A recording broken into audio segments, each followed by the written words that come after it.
안녕하세요. 줄기세포 가슴성형 외길인생 김영감입니다. 최근에 보형물 제거 후 가슴 이식을 하러 오시는 분들이 많아서 제가 자주 소개해 드리고 있습니다. 진료실에서 상담을 해보면 보형물만 제거하는 경우도 있고, 보형물을 제거하고 지방 이식을 하거나 어떤 경우는 보형물은 놔두고 지방 이식으로 보완을 원하는 경우도 있습니다. 그래도 역시 보형물을 제거하고 지방 이식을 원하는 경우가 가장 많은 것 같습니다.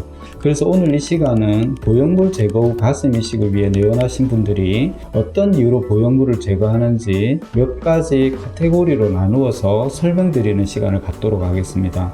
몇 년 전에 비슷한 내용을 올리긴 했는데 이번 영상은 그 사이의 업데이트 버전이라고 생각하시면 될 것 같습니다.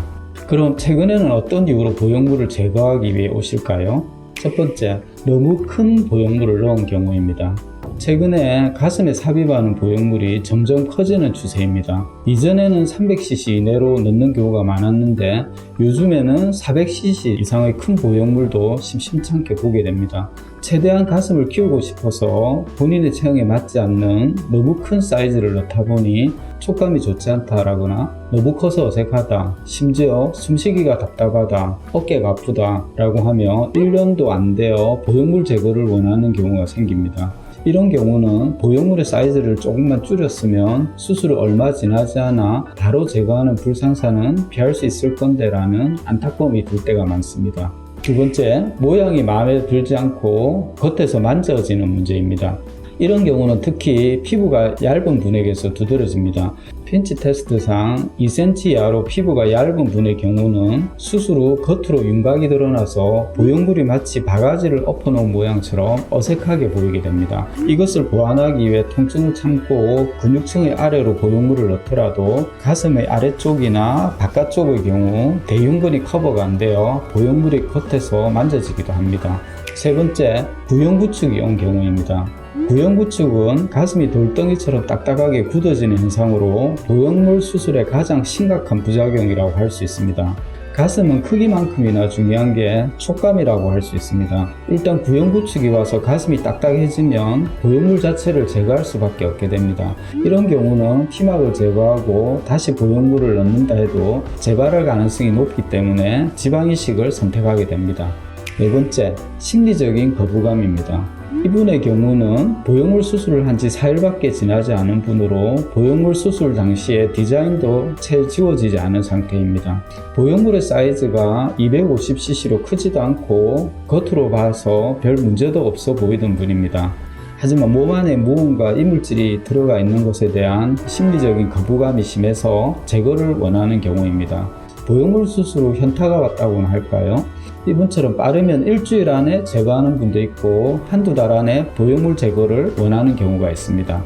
다섯 번째, 보형물의 변형과 부작용 때문입니다. 시간이 지나면서 보형물의 일부가 누출되어 가슴 사이즈가 줄어들고 모양의 변형이 오거나 한쪽 보형물이 파열되는 경우입니다. 보형물의 파열은 식염수백에서 흔히 접하게 됩니다. 심한 석회화입니다. 몸에 들어가는 이물질은 결국은 석회화를 유발하는데 보형물의 경우는 그 정도가 심해서 피부가 얇아지면서 모양의 변형이 옵니다. 보형물은 결국 이물질이라서 자체 수명이 있기 때문에 시간이 경과하면 몸 안에서 변형이 오거나 파열되게 됩니다. 때로는 심한 석회화가 진행되는 경우도 있고 보형물과 접한 피부가 얇아져서 피부가 붉게 변하기도 합니다. 그래서 보형물을 넣은 지 오래 경과되면 결국은 제거할 수밖에 없는 상황이 됩니다. 마지막으로 가슴이 처져서입니다. 이분은 보형물 수술 후 나이가 들어 살이 찌면서 가슴이 너무 커지고 처진 경우입니다.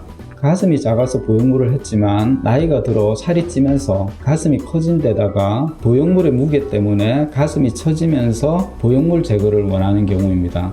가슴 이식의 경우는 이와 반대됩니다. 처음에는 가슴이 작다고 불만인 분들도 살이 많이 찌니까 가슴이 커졌다고 하는데 지방은 물보다 가벼우니까 처지는 경우는 거의 없는 것이죠. 네, 오늘은 보형물 제거 후 가슴 이식을 위해 내원하신 분들이 어떤 이유로 보형물을 제거하는지 몇 가지 카테고리로 나누어서 설명드리는 시간을 가졌습니다. 진료실에서 상담을 해보면 보형물 수술을 하면 제거하지 않아도 된다고 생각하는 분들을 자주 뵙게 됩니다. 하지만 오늘 소개해드린 여러가지 이유들로 인해서 보형물 제거를 하고 지방이식을 하게 됩니다.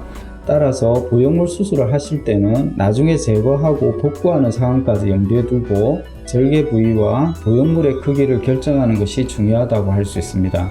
오늘 준비한 내용은 여기까지고요. 가슴 성형을 고민 중인 분들에게 오늘 내용이 참고가 되었으면 합니다. 영상 봐주셔서 감사드립니다.